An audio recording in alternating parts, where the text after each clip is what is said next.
ଶ୍ରୋତାବନ୍ଧୁ ଦୈନିକ ରାଶିଫଳ ପାଇଁ ମୁଁ ଆପଣମାନଙ୍କୁ ସ୍ୱାଗତ କରୁଛି। ପ୍ରଥମେ ଆମେ ଶୁଣିବା ଯେ ଏ ଯେଉଁ ବୃହସ୍ପତି ଚଳନ ହେଲା, ବୃହସ୍ପତି କର୍କଟରୁ ଗଲେ ମିଥୁନକୁ, ସେ ଯେଉଁମାନଙ୍କୁ ଅଶୁଭ ଫଳ ଦେବେ ସେ ନକ୍ଷତ୍ର ଗୁଡ଼ିକ ହେଲା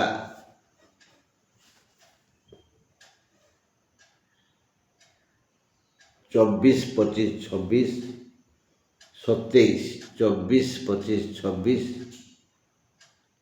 27, 1, 2, 3, 21, 22, 23, 21, 22, 23, 21, 22, 23 ବୋଇଲେ ଉତ୍ତର ଷାଢ଼ା ନକ୍ଷତ୍ର, ଶ୍ରବଣା ନକ୍ଷତ୍ର ଓ ଧନିଷ୍ଠା ନକ୍ଷତ୍ର ଏମାନେ ଅପମାନିତ ହେବେ। ତେଣୁ ଏମାନେ ଟିକେ କଥାବାର୍ତ୍ତା କଲାବେଳେ, ବ୍ୟବହାର କଲାବେଳେ, କାର୍ଯ୍ୟସୂଚୀ ସମାହିତ କଲାବେଳେ ସଂଯମତା ରକ୍ଷା କଲେ ଭଲ, ନହେଲେ ଅପମାନିତ ହେବେ। 21, 22, 23, 24 ବୋଇଲେ ଶତଭିସା, 25 ପୂର୍ବଭାଦ୍ର, 26 ଉତ୍ତର ଭାଦ୍ର। ଏ ନକ୍ଷତ୍ରଙ୍କର ସ୍ଥାନାନ୍ତରିତ କଷ୍ଟ, ଗୋଟିଏ ସ୍ଥାନରୁ ଅନ୍ୟ ସ୍ଥାନକୁ ହୁଏତ ବଦଳି ହୋଇଯାଇପାରେ, ଗୋଟିଏ ଘରୁ ଆଉ ଗୋଟିଏ ଘରକୁ ସେ ତ ବଦଳି ପରିବର୍ତ୍ତନ କରିପାରନ୍ତି, ବା ବାରମ୍ବାର ବ୍ୟବସାୟ ପାଇଁ ଏଠୁ ସେଠୁ ଯିବାକୁ ପଡ଼ିବ। ଏ ଯେଉଁ କଷ୍ଟ, ତେଣୁ ସେମାନେ ସମସ୍ତେ ଶାରୀରିକ ସବଳ ହେବା ଉଚିତ। ତେଣୁ ଉତ୍ତମ ଖାଦ୍ୟ ଭୋଜନ କରି ସୁସ୍ଥ ସବଳ ହୁଅନ୍ତୁ। 27, 1, 2, 3 ମାନେ ରେବତୀ, ଅଶ୍ୱିନ, ଦ୍ୱିଜା, କୃତ୍ତିକା ଏ ଚାରି ନକ୍ଷତ୍ରଙ୍କୁ ଶାରୀରିକ ଯନ୍ତ୍ରଣା ହେବ। ଶାରୀରିକ ଯନ୍ତ୍ରଣା, ମୃତ୍ୟୁବତ୍ ପୀଡ଼ା, ଭାରି କଷ୍ଟ ହେବ। ଏକଥା କହୁଛନ୍ତି କିଏ? ବୃହସ୍ପତି। ଏଇ ଯାହା ସବୁ କହିଲି, ତାହା ଯଦି ଜନ୍ମଜାତକରେ ବୃହସ୍ପତି କେନ୍ଦ୍ରାଧିପତି ଦୋଷରେ ଅପରାଧୀ ହେଇଥିବେ, ଯଦି କେନ୍ଦ୍ରାଧିପତି ଦୋଷରେ ବୃହସ୍ପତି ଅପରାଧୀ ହେଇଥିବେ, କିମ୍ବା ସେ ଅଷ୍ଟମରେ, ଦ୍ୱାଦଶରେ ବା ଷଷ୍ଠରେ ଥିବେ, ବା ସେମାନଙ୍କର ଶତ୍ରୁଗ୍ରହ ବୁଧ, ଶୁକ୍ର ଆଉ ରାହୁ ସେମାନଙ୍କୁ ଦେଖୁଥିବେ, ତାହେଲେ ଜନ୍ମଜାତକର ଏହି ସ୍ଥିତିକି ନେଇ ଏହି ନକ୍ଷତ୍ରମାନେ ବୋଇଲେ 21, 22, 23, 24, 25, 26, 27 ଓ 1, 2, 3 କଷ୍ଟ ଭୋଗିବେ। ତେଣୁ ଜନ୍ମଜାତକ ହେଉଛି ଆଗ। ଆମେ ଆଜି ଶନିବାର ପାଇଁ କହିବା, ଡିସେମ୍ବର 6 ତାରିଖ ଶନିବାର। ଡିସେମ୍ବର 6 ତାରିଖ ଶନିବାର, ଏ ଦିନ ସୂର୍ଯ୍ୟ ଅସ୍ତ ହେବେ 5ଟା 5 ପରେ।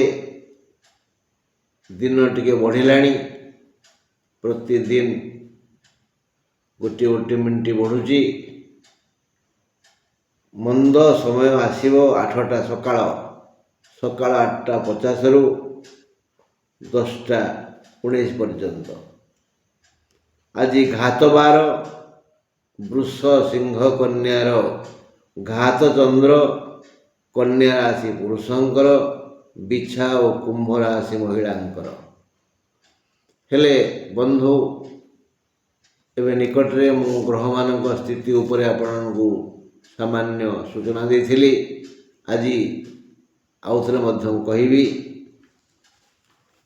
ମେଷ ପାଇଁ ଅଷ୍ଟମ ରବି, ଅଷ୍ଟମ ମଙ୍ଗଳ, ଅଷ୍ଟମ ଶୁକ୍ର, ସପ୍ତମ ବୁଦ୍ଧ, ପଞ୍ଚମ କେତୁ, ତୃତୀୟ ବୃହସ୍ପତି, ତୃତୀୟ ଚନ୍ଦ୍ର, ଏକାଦଶ ରାହୁ ଓ ଦ୍ୱାଦଶ ଶନି। ଏଣୁ ପୁଣି ଆଜି ଶନିବାର। ମେଷର ଅଧିପତି ମଙ୍ଗଳ, ମଙ୍ଗଳଙ୍କର ଶନିଙ୍କର ପଡ଼େନି, ଠିକ୍ ଅହିନକୁଳ ସମ୍ପର୍କ ପରି। ତେଣୁ ଶନିବାର ଡିସେମ୍ବର 6 ତାରିଖ ମେଷ ରାଶି ପାଇଁ ଅଷ୍ଟମରେ 3ଟି ଗ୍ରହ, କେବଳ ଏକାଦଶ ରାହୁ ଯାହା ସାମାନ୍ୟ ଦୟା କରିବେ। ମେଷକୁ ଆଜି ଦ୍ରବ୍ୟ ଲାଭ ଯୋଗ ଅଛି। ସକାଳ 8ଟା 45ରୁ ଦ୍ୱିଜା ନକ୍ଷତ୍ରର ଅଶୁଭ ସମୟ ଆସିଯିବ। ଅଶ୍ୱିନ ଓ କୃତ୍ତିକା ନକ୍ଷତ୍ରର ଆଜି ଯଥେଷ୍ଟ ବେଶୀ ଧନ ଆୟ ହେବ। ମେଷାଧିପ ମଙ୍ଗଳ, ଆଜି ଶନିବାର। ଆଜି ମେଷ ପାଇଁ ବାର ଦୋଷ ହେତୁ ଜଗି ରଖି ଚଳିବାକୁ ପଡ଼ିବ। ଶତ୍ରୁ ପଛରେ ପଡ଼ିଯିବେ, ଅନର୍ଥ କରିପାରନ୍ତି, ସାବଧାନ। ଏଇ ଯେଉଁ ଶତ୍ରୁ, ତାକୁ ହିତ ଶତ୍ରୁ କହନ୍ତି। ପାଖେ ପାଖେ ଥିବେ, ପ୍ୟାକେଟରେ କଲମ ଥିଲା ଭଳିଆ। ପ୍ୟାକେଟରେ କଲମ ଥିବ, ପଛପଟରେ କାଳି ବୋଇକିରି ଯେମିତି 5 ଲୋକ ଦେଖିକିରି କହିବେ, ଏଇ ତୋ ପ୍ୟାକେଟ କ'ଣ କଳା ହେଇଗଲାଣି। ସେମିତି ଏଇ ଶତ୍ରୁ ପାଖରେ ଥିବେ। ଆଉ ଗାଈକି ଦୁହିଁଲା ଭଳି ସେ ଅର୍ଥ ଦୁହିଁ ନେଇ ପଳେଇ ଯିବେ, ସାବଧାନ। ଭଲ କରି ଚିହ୍ନି ରଖ। ଭ୍ରାତାଙ୍କ ବଦନ, ଭାଇ ଭଳି ଅଭିନୟ କରୁଥିବା ଏ ବ୍ୟକ୍ତି ହୁସିଆର। ବୃଷ ପାଇଁ ଆଜି ଶନିବାର। ଦ୍ୱିତୀୟ ଚନ୍ଦ୍ର, ଦ୍ୱିତୀୟ ବୃହସ୍ପତି, ଚତୁର୍ଥ କେତୁ, ଷଷ୍ଠ ବୁଦ୍ଧ, ସପ୍ତମ ଶନି, ସପ୍ତମ ଶୁକ୍ର, ସପ୍ତମ ମଙ୍ଗଳ, ଦଶମ ରାହୁ, ଏକାଦଶ ଶନି। ଆଜି ବୃଷକୁ ବୃହସ୍ପତି, ବୁଦ୍ଧ, ରାହୁ ଓ ଶନିଙ୍କର ଅନୁଗ୍ରହ ଅଛି। ପୁଣି ଶନିବାର, ଶନିଙ୍କ କରୁଣା ଟିକେ ବେଶୀ ପଡ଼ିବ। ମାତ୍ର ସେମିତି କିଛି ଆଖି ଦୃଶିଆ ଶୁଭ କାମ ହେବନି। ନିଜକୁ ଜଣେ ଅପରାଧୀ ଭାବି ଅଶାନ୍ତ ହେବେ। ବୃଷ ରାଶିର ଜନତା, ସେମାନଙ୍କର ମନ ଆକୁଳ ବ୍ୟାକୁଳ ହେବ। ଧନାଗମ ତ ହେବ, ଧନ କମ୍ ଆସିବନି, ହେଲେ ଦାମ୍ପତ୍ୟ କଳହ ହେବ। ପାରିବାରିକ ଅଶାନ୍ତ ପରିବେଶରେ ଚଳିବାକୁ ପଡ଼ିବ। ଭୋଜନ ରୁଚିକର ହେବନି। ତଥାପି ଏସବୁ ସମସ୍ୟାରୁ ଶନି ରକ୍ଷା କରିବେ। ମିଥୁନ ପାଇଁ ଜନ୍ମ ବୃହସ୍ପତି, ଜନ୍ମ ଚନ୍ଦ୍ର, ତୃତୀୟ କେତୁ, ପଞ୍ଚମ ବୁଦ୍ଧ, ଷଷ୍ଠ ରବି, ଷଷ୍ଠ ଶୁକ୍ର, ଷଷ୍ଠ ମଙ୍ଗଳ, ନବମ ରାହୁ, ଦଶମ ଶନି। ସକାଳ 8ଟା 45ରୁ ଆର୍ଦ୍ରା ନକ୍ଷତ୍ରର ଅଶୁଭ ସମୟ ଆରମ୍ଭ ହେବ। 8ଟା 50 ଯାଏ ମୃଗଶିରା ବହୁତ ଲାଭ ଓ ଶୁଭରେ ରହିବେ। 8ଟା 50ରୁ ପୁନର୍ବସୁର ବିଶେଷ କଲ୍ୟାଣ ହେବ। ସ୍ୱାସ୍ଥ୍ୟ ସୁଖ ଅଛି। ନିରୋଗ ଶରୀର ହେତୁ ବିଭିନ୍ନ ଆଡ଼େ ଯାତ୍ରା କରିପାରିବେ। ଜୀବନ ଉପଭୋଗ କରିପାରିବେ। ଜୀବନ ଆଜି ଉପଭୋଗ୍ୟ ହେବ। ଆଜି ବନ୍ଧୁ ସହଯୋଗ ମିଳିବ। ଆର୍ଥିକ ସୁଯୋଗ ମିଳିବ। ଶାରୀରିକ ଓ ମାନସିକ ଶାନ୍ତି ମିଳିବ। ସମାଜରେ ଲୋକମାନେ ଆଜି ଟିକେ ଚିହ୍ନିବେ, ଜାଣିବେ ଯେ ତମେ ଜଣେ ମଣିଷ। ଏଇଟା ବୋଧେ ବୁଝିପାରିଲେନି। ମଣିଷର ଚେହେରା ସିନା ଆମେ ଧରିଛେ, ଆମ ଭିତରେ କ'ଣ ମାନବିକତା ଅଛି? ଥରେ ନିଜକୁ ପଚାରି ଦେଖ ତ, ତମେ କ'ଣ ସତରେ ମଣିଷ? ତୁମେ ପରା ବେଶୀ ଭୁଲ କରୁଛ ପଶୁଙ୍କଠୁ। ପଶୁ ପକ୍ଷୀ ପ୍ରାକୃତିକ ନିୟମ ପାଳନ କରୁଛନ୍ତି। ତମେ ଲୋକ ଦେଖାଣିଆ ମଣିଷ, ପ୍ରକୃତରେ ମଣିଷ ନୁହଁ। ହେଲେ ଆଜି ଯେଉଁ କୁହାଗଲା ମିଥୁନ ରାଶି, ତାର ବିବେକ ରଥରେ ବସି ବୁଲିବ, ବୁଦ୍ଧି ପ୍ରୟୋଗ କରିବ, ଲୋକ ସେବା କରିବ, ଜନହିତର କାମ କରିବ, ସେଥିପାଇଁ ସେ ମଣିଷ। କର୍କଟ ପାଇଁ ଆଜି ଶନିବାର 6 ତାରିଖ, ଦ୍ୱିତୀୟ କେତୁ, ଚତୁର୍ଥ ବୁଧ, ପଞ୍ଚମ ରବି, ପଞ୍ଚମ ଶୁକ୍ର, ପଞ୍ଚମ ମଙ୍ଗଳ, ଅଷ୍ଟମ ରାହୁ, ନବମ ଶନି, ଆଉ ଦ୍ୱାଦଶ ଗୁରୁ ଓ ଦ୍ୱାଦଶ ଚନ୍ଦ୍ର କର୍କଟ ରାଶିଆଙ୍କୁ ଆଜି ଖର୍ଚ୍ଚ ପନ୍ଥା ଦୃଶ୍ୟମାନ ହେବ। କେମିତି ପଇସା ପ୍ୟାକେଟରୁ ଖସିବ, ଏ ଦୁର୍ବୁଦ୍ଧି ଆଜି କର୍କଟ ରାଶି ମୁଣ୍ଡକୁ ଆସିବ। ଜମା ସ୍ଥିର ହୋଇ ଲକ୍ଷ୍ମୀ ତାଙ୍କ ପାଖରେ ରହିବେନି।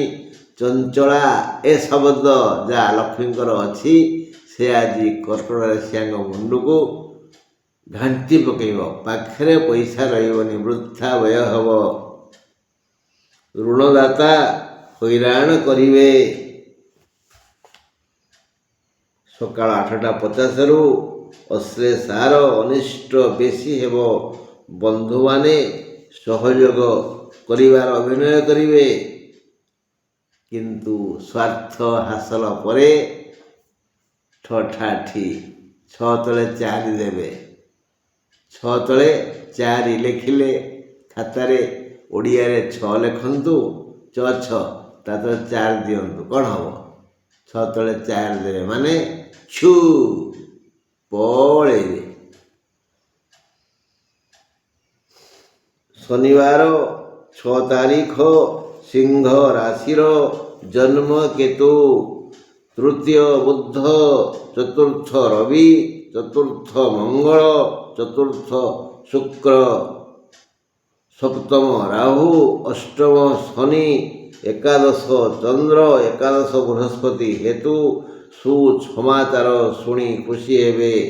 ସମସ୍ତ ବୃତ୍ତି, ବ୍ୟବସାୟ, ସେବା, କୃଷି, ଚାକିରି, ବାଣିଜ୍ୟ, ବ୍ୟବସାୟରୁ ଢେର ବେଶୀ ଲାଭ ହେବ। ଢେର ବେଶୀ ଲାଭ ମାନେ ଚାଷୀ କଥା ଆଲୋଚନା କରିବା। ଚାଷୀ ଯିଏ ଯେଉଁ ପ୍ରକାର ଚାଷ କରିଛନ୍ତି, ଯେଉଁ କ୍ଷେତ୍ରରୁ ତାଙ୍କର ଯେତିକି ହେଉଥିଲା, ଏଥର ଟିକେ ବେଶୀ ହେବ ପରା। ବଢ଼ିଆ ବଢ଼ିଆ ବଢ଼ିଆ ଅମଳ ହେବ। ସେଇଭଳି ଯେଉଁ ବ୍ୟବସାୟୀ ଯେଉଁଥିରୁ ଯେମିତି ରୋଜଗାର କରୁଥିଲେ, ଆଉ ଟିକେ ଆଜି ବଢ଼ିଆ ହେବ। ଓକିଲମାନଙ୍କ ପାଖକୁ ଯେମିତି ଉଦାହରଣ ଦେବା, ଯେତିକି ଗ୍ରାହକ ଆସୁଥିଲେ, ଆଜି ଟିକେ ସେମିତି ଜମଦାର ଗ୍ରାହକ ଆସି ପହଞ୍ଚିବେ। ମାନେ ଢେର ବେଶୀ ଲାଭ ହେବ। ଆଜି ଢେର ବେଶୀ ଲାଭ ହେବ। ସୁସମାଚାର ଶୁଣି ଖୁସି ହେବେ। ସମସ୍ତ ବୃତ୍ତି, ବ୍ୟବସାୟ, ସେବା, କୃଷି, ଚାକିରି, ବାଣିଜ୍ୟ, ବ୍ୟବସାୟରୁ ଢେର ବେଶୀ ଲାଭ ହେବ। ମାତ୍ର ଅଦୃଶ୍ୟ ଶତ୍ରୁ ଅନିଷ୍ଟ କରିବା ପାଇଁ ଛାଇ ଭଳି ପାଖେ ପାଖେ ରହିବେ। ଶତ୍ରୁଙ୍କୁ ଜଗନ୍ତୁ, ଶତ୍ରୁ ହଇରାଣ କରିବେ। ଖାଦ୍ୟ ପାନୀୟ, ନିଦ୍ରା ଆଦି ରୁଚିକର ହେବ। ବହୁ ଦିନର ଆଶା ପୂରଣ ହେବ। ଦେହ ଭଲ ରହିବ। ଅନେକ ଚିନ୍ତା କରିଛନ୍ତି, ପୂରଣ ହେଉନି ହେଉନି ହେଉନି ହେଉନି, ଆଜି ହେବ। ମାତ୍ର ସକାଳ 8ଟା 50ରୁ ପୂର୍ବ ଫାଲ୍ଗୁନ ନକ୍ଷତ୍ରର ଅଶୁଭ ଆରମ୍ଭ ହେବ। ଶନିବାର 6 ତାରିଖ, କନ୍ୟା ରାଶିର ଆଜି ଦ୍ୱିତୀୟ ବୁଧ, ତୃତୀୟ ରବି, ତୃତୀୟ ମଙ୍ଗଳ, ତୃତୀୟ ଶୁକ୍ର, ଷଷ୍ଠ ରାହୁ, ସପ୍ତମ ଶନି, ଦଶମ ଚନ୍ଦ୍ର, ଦଶମ ବୃହସ୍ପତି। ଏଣୁ କନ୍ୟା ରାଶିକୁ ଆଜି ନାନାବିଧ ସୁଖ ମିଳିବ। ହେଲେ ସକାଳ 8ଟା 50 ପରେ ହସ୍ତା ନକ୍ଷତ୍ରର ଶୁଭ ସମୟ ସରିଯିବ। ଯେଣୁ ଶନିବାର, ତେଣୁ ବିଶେଷ କ୍ଷତି ହେବନି। କର୍ମ ପ୍ରତି ସଚେତନ ରହିଲେ ଭଲ। ମାନେ ଯିଏ କର୍ମଠ ହେବ, ସେହିଭଳି କର୍ମଠ କର୍ମୀମାନଙ୍କର ସମସ୍ତ ସଦିଚ୍ଛା ପୂରଣ ହେବ। କର୍ମଠ କର୍ମୀ, କର୍ମକୁ ଯିଏ ଭଲ ପାଇଲା ଈଶ୍ୱର ତାକୁ ଆଜି ଦୟା କରିବେ। କର୍ମକୁ ଭଲ ପାଅ। ଆଉ ଯେଉଁମାନେ ଅଳସୁଆ, ଯାହାଙ୍କୁ ଆଳସ୍ୟ ରୋଗ ଗ୍ରାସ କରିଛି, ସେମାନେ ଆଜି ବିଭୁ କରୁଣା ପାଇବେନି। ତେଣୁ ଯେଉଁମାନେ କର୍ମଠ କର୍ମୀ, ସେମାନଙ୍କର ସମସ୍ତ ସଦିଚ୍ଛା ଆଜି ଈଶ୍ୱର ଅବଶ୍ୟ ପୂରଣ କରିବେ। ଶନିବାର 6 ତାରିଖ, ତୁଳା ରାଶିର ଆଜି ଜନ୍ମ ବୁଧ, ଦ୍ୱିତୀୟ ଶୁକ୍ର, ଦ୍ୱିତୀୟ ମଙ୍ଗଳ, ଦ୍ୱିତୀୟ ରବି, ପଞ୍ଚମ ରାହୁ, ଷଷ୍ଠ ଶନି, ନବମ ଚନ୍ଦ୍ର, ନବମ ବୃହସ୍ପତି। ଭଲ ଦିନ ନୁହେଁ ଆଜି ଭଲ ଦିନ ନୁହେଁ। ମାନସିକ ଅଶାନ୍ତି ବିଭ୍ରାନ୍ତ କରିବ। ଅପବାଦ ଶୁଣିବେ, ଅପମାନିତ ହେବେ, କାରଣ ଆଜି ଅପମାନ ଯୋଗ ଅଛି। ସ୍ୱାସ୍ଥ୍ୟ ହାନି ହୋଇପାରେ। କର୍ମ କ୍ଷେତ୍ର ଠିକ୍ ଠାକ୍ ଚାଲିବ। ପାରିବାରିକ ଶାନ୍ତି ମିଳିବ। ମାତ୍ର ଏ ସବୁ ଥାଇ ତୁମର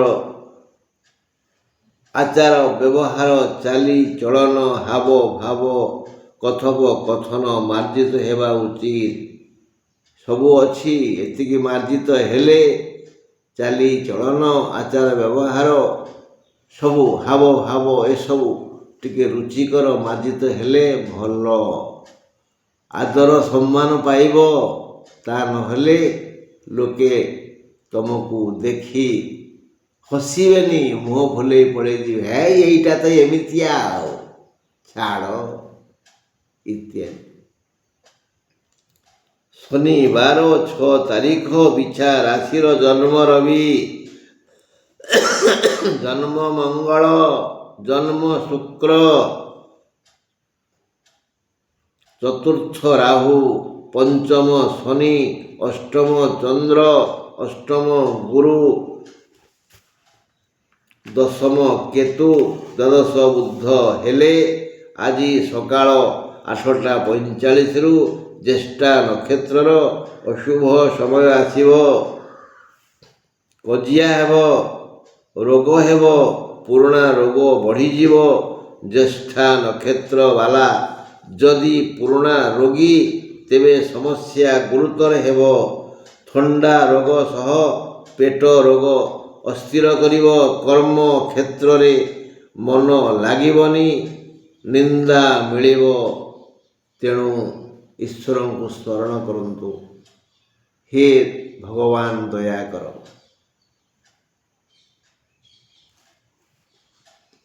ଶନିବାର 6 ତାରିଖ, ଧନୁ ରାଶିର ତୃତୀୟ ରାହୁ, ଚତୁର୍ଥ ଶନି, ସପ୍ତମ ଚନ୍ଦ୍ର, ସପ୍ତମ ଗୁରୁ, ନବମ କେତୁ, ଏକାଦଶ ବୁଧ, ଦ୍ୱାଦଶ ରବି, ଦ୍ୱାଦଶ ଶୁକ୍ର, ଦ୍ୱାଦଶ ମଙ୍ଗଳ।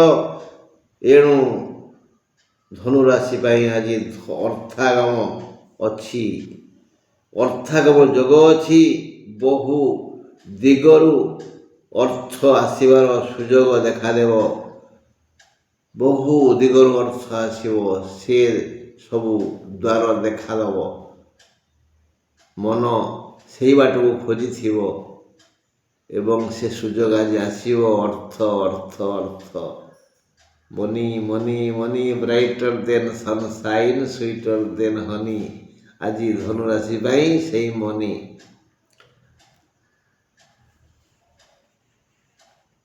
ଆଜି ବହୁ ସୁଯୋଗ ଆସିବ, ମାତ୍ର ସକାଳ 8ଟା ପରଠାରୁ ମୂଳା ନକ୍ଷତ୍ରର ଅଶୁଭ ସମୟ ଆସିବ। ପୂର୍ବାଷାଢ଼ାର ବି କ୍ଷତି ହୋଇପାରେ। ସାମାନ୍ୟ ଚେଷ୍ଟାରେ ଆଜି ଅର୍ଥାଗମ ହେବ। ମୂଲିଆଠୁ ମାଲିକ ଯାଏ ସମସ୍ତେ ଆଜି ନଗଦ ଅର୍ଥ ଧରି ଖୁସି ହେବେ। ସ୍ୱାସ୍ଥ୍ୟ ସମସ୍ୟା ନାହିଁ। ପୁରୁଣା ରୋଗୀଙ୍କ କଥା ଅଲଗା। ସର୍ବତ୍ର ଆଦର ସମ୍ମାନ ମିଳିବ। ଧନୁରାଶି ପାଇଁ ଆଜି ଭଲ। ହଁ ଭଲ। ଯେଉଁମାନେ ପୁରୁଣା ରୋଗୀ, ସେମାନେ ପୂର୍ବାପେକ୍ଷା କମ୍ କଷ୍ଟ ଭୋଗିବେ। ଶନିବାର 6 ତାରିଖ ମକର ରାଶିର ଆଜି ଦ୍ୱିତୀୟ ରାହୁ, ତୃତୀୟ ଶନି, ଷଷ୍ଠ ଚନ୍ଦ୍ର, ଷଷ୍ଠ ବୃହସ୍ପତି, ଅଷ୍ଟମ କେତୁ, ଦଶମ ବୁଧ, ଦଶମ ରବି, ଦଶମ ଶୁକ୍ର, ଦଶମ ବୁଧ, ଏକାଦଶ ରବି, ଏକାଦଶ ଶୁକ୍ର, ଏକାଦଶ ମଙ୍ଗଳ, ଷଷ୍ଠ ବୃହସ୍ପତି, ଅଷ୍ଟମ କେତୁ, ଦଶମ ବୁଧ, ଏକାଦଶ ରବି, ଏକାଦଶ ଗୁରୁ, ଏକାଦଶ ମଙ୍ଗଳ। ମକର ରାଶି ପାଇଁ ଆଜି ଏକ ଲାଭପ୍ରଦ ଦିନ ହେଲେ ବି ସବୁ ପ୍ରକାର ଲାଭ ହେବ। ବନ୍ଧୁ, ସ୍ୱାସ୍ଥ୍ୟ, ଖାଦ୍ୟ, ଅର୍ଥ, ଯଶ, ସମ୍ମାନ, ଖ୍ୟାତି, ପ୍ରଶଂସା ଲାଭ ହେବ। ହେଲେ ସକାଳ 8ଟା 50ରୁ ପୂର୍ବାଷାଢ଼ା ଓ ଶ୍ରବଣା ନକ୍ଷତ୍ରର ଅଶୁଭ ସମୟ ଆସିବ। ସକାଳୁ ଦେହ ଖରାପ ହେବ। ଏହି ଦୁଇ ନକ୍ଷତ୍ରଧାରୀ ଜନତା ଅସୁସ୍ଥ ହେବେ। ବ୍ୟକ୍ତି ବିଶେଷଙ୍କୁ ସେମାନଙ୍କର ମନଲାଖି ଜିନିଷ ମିଳିଯିବ। ବ୍ୟବସାୟୀ, କୃଷକ ଏମାନଙ୍କର ବଢ଼ିଆ ଅମଳ ହେବ, ଆୟ ହେବ, ଧନ ଆସିବ। ମୋଟାମୋଟି କଥା, ଯିଏ ଖଟିବ ସିଏ ଖାଇବ। କର୍ମ ପ୍ରତି ଆଗ୍ରହ, କର୍ମଠକୁ ଶୁଭଲକ୍ଷ୍ମୀଙ୍କର, ମହାଲକ୍ଷ୍ମୀଙ୍କର କରୁଣା ଦୃଷ୍ଟି ପଡ଼ିବ। କାମ ନ କଲେ ଖାଇବା ବନ୍ଦ, ଅର୍ଥାତ୍ କର୍ମ କୁଶଳୀକୁ ଆଜି ମହାଲକ୍ଷ୍ମୀଙ୍କର ବିଶେଷ କରୁଣା ଅଛି। ଶନିବାର 6 ତାରିଖ କୁମ୍ଭ ରାଶି ପାଇଁ ଆଜି ଜନ୍ମ ରାହୁ, ଦ୍ୱିତୀୟ ଶନି, ପଞ୍ଚମ ଚନ୍ଦ୍ର, ପଞ୍ଚମ ବୃହସ୍ପତି, ସପ୍ତମ କେତୁ, ନବମ ବୁଧ, ଦଶମ ରବି, ଦଶମ ମଙ୍ଗଳ, ଦଶମ ବୁଧ। ଏଣୁ ଆଜି କୁମ୍ଭ ପାଇଁ ଶୁଭ ଦିନ। ନାନାବିଧ ସୁଖ ଅବଶ୍ୟ ମିଳିବ। ବ୍ୟକ୍ତି ମାତ୍ରେ ମନ ଅଲଗା ହେତୁ ରୁଚି ଅଲଗା, ଚିନ୍ତା ଅଲଗା, ଏଣୁ ସୁଖ ବି ଅଲଗା। ସମସ୍ତ ଲୌକିକ ସୁଖ ଅବଶ୍ୟ ମିଳିବ। ସନ୍ତାନ ଚିନ୍ତା ଆଜି ବ୍ୟତିବ୍ୟସ୍ତ କରିବ କୁମ୍ଭ ରାଶିଙ୍କୁ। ସକାଳ 8ଟା 50 ପରେ ଶତଭିଷାର ଅଶୁଭ ସମୟ ଆରମ୍ଭ ହେବ। ସ୍ୱାସ୍ଥ୍ୟ ସମସ୍ୟା ନାହିଁ, ଆଉ ସବୁ ଭଲ। କୁମ୍ଭ ରାଶି ପାଇଁ ଆଜି ବଢ଼ିଆ ଦିନ। ହେଲେ ସନ୍ତାନ ପାଇଁ ଟିକେ ଚିନ୍ତା କରିବେ। ହୁଏତ ବିଦେଶରୁ ଆସିପାରୁନଥିବେ, ବା ସନ୍ତାନର ଦେହଟେ ଖରାପ ଥିବ, ବା ପରୀକ୍ଷାରେ କିଛି ଭଲ ଫଳ କରିନଥିବେ, ଇତ୍ୟାଦି ଇତ୍ୟାଦି ଇତ୍ୟାଦି। ଶନିବାର 6 ତାରିଖ ମୀନ ରାଶିର ରେବତୀ ନକ୍ଷତ୍ରର ସକାଳ 8ଟା 50 ପରେ ଅଶୁଭ ସମୟ ଆରମ୍ଭ ହେବ। ଆଜି ମୀନର ଜନ୍ମ ଶନି, ଚତୁର୍ଥ ଚନ୍ଦ୍ର, ଚତୁର୍ଥ ବୃହସ୍ପତି, ଷଷ୍ଠ କେତୁ, ଅଷ୍ଟମ ବୁଧ, ନବମ ରବି, ନବମ ମଙ୍ଗଳ, ନବମ ଶୁକ୍ର, ଦ୍ୱାଦଶ ରାହୁ। ଏଣୁ କଥା କିଛି ଭଲ ନୁହେଁ। ଆଜି ସ୍ୱାସ୍ଥ୍ୟ ସମସ୍ୟା ଅଛି। କିଛି ନା କିଛି ରୋଗ ନିଶ୍ଚୟ ହେବ। ରେବତୀ ନକ୍ଷତ୍ରକୁ ଟିକେ ଅଧିକ। ଯଦି ପୁରୁଣା ରୋଗୀ, ତେବେ କଥାଟା ବଡ଼ ବିଷମ। ଡାକ୍ତରଙ୍କ ସହ ପରାମର୍ଶ କରନ୍ତୁ। ରେବତୀ ନକ୍ଷତ୍ର ଯୁକ୍ତ ମୀନରାଶି ସକାଳୁ ଅସୁସ୍ଥ ହେବେ। ବନ୍ଧୁ, ଆଜି ପାଇଁ ଏତିକି। ଈଶ୍ୱର ଚାହିଁଲେ ଆସନ୍ତାକାଲି ମୁଁ ଆପଣମାନଙ୍କ ସହିତ ଦୈନିକ ରାଶି ଫଳକୁ ନେଇ ପୁଣି ଭେଟିବି। ରହିଲି, ନମସ୍କାର।